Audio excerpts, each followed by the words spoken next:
So let me walk you through this. It is pretty simple. So the first step is you're going to create a product. So you're just going to go up to Stripe.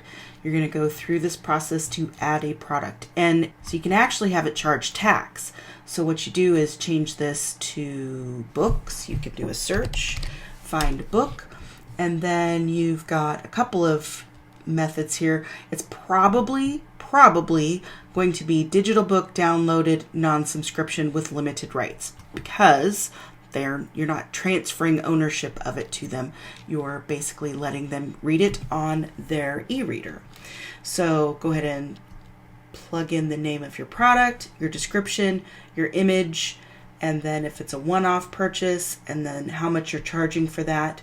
And then you can click on add product. When you're done, you're going to have something that looks like this.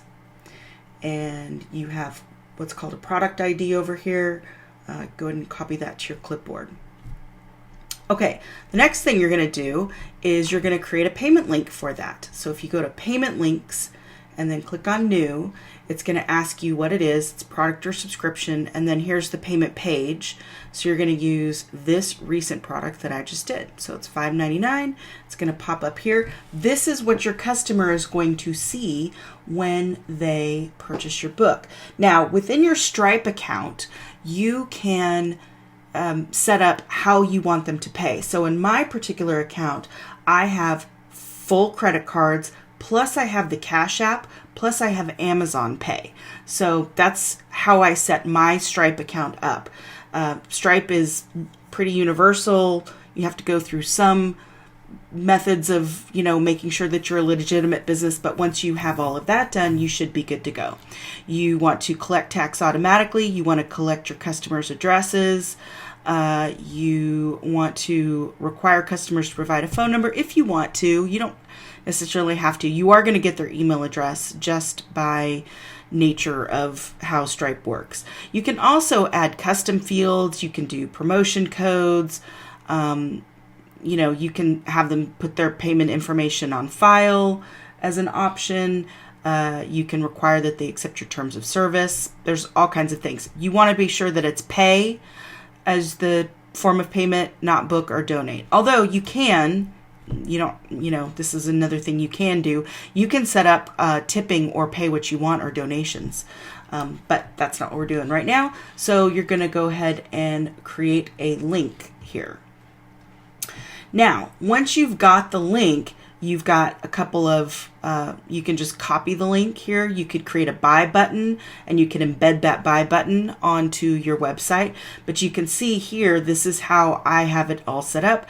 And so they can use credit card, Apple Pay, Google Pay, ACH, Cash App, and Amazon Pay. So I've given them a ton of ways to pay for things.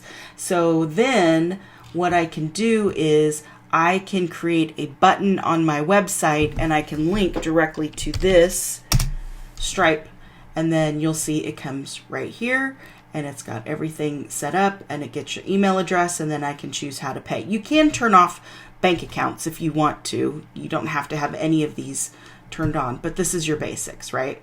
So after they buy, then the next thing is you're going to have to set up BookFunnel to deliver it. So in my BookFunnel account, I've already set up this ebook, right? And I've set up this description and everything here. And then I've uploaded this. I've set up watermarking so that I know that I have watermarking on my account. So once that's done, then I can create a landing page, and I can do a landing page that doesn't do email collection.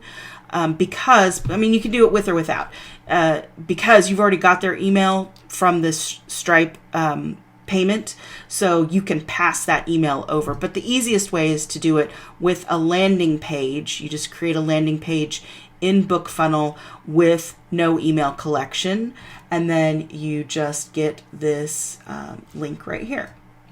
Then the third step is going to be that you set up a Zap. So you can go to Zapier, and then you're going to create a brand new Zap, and the trigger for it is going to be Stripe. and you're going to do new payment. You don't want to do a new invoice or any of these other options. You want to do a new payment because you want to be sure that that payment's gone through. You don't want to set it up so that it's like a new order, because the order, Stripe has orders that may or may not be paid for. So you want to be sure that you're using one that is definitely paid for. And the way to do that is to do a new payment. Then you're going to want to filter it right here. This next step is you want to filter it.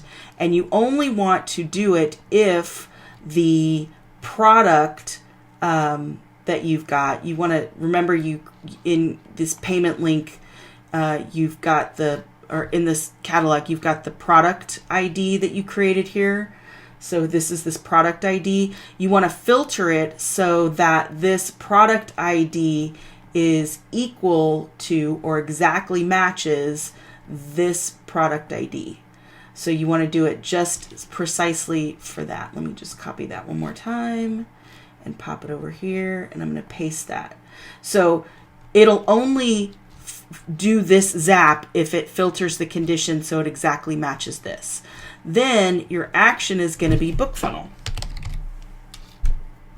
And BookFunnel is in Zapier. So then you're going to set up BookFunnel, and you're going to do a email unique download link and connect your account if you haven't. And then you're going to do this email sign up page link.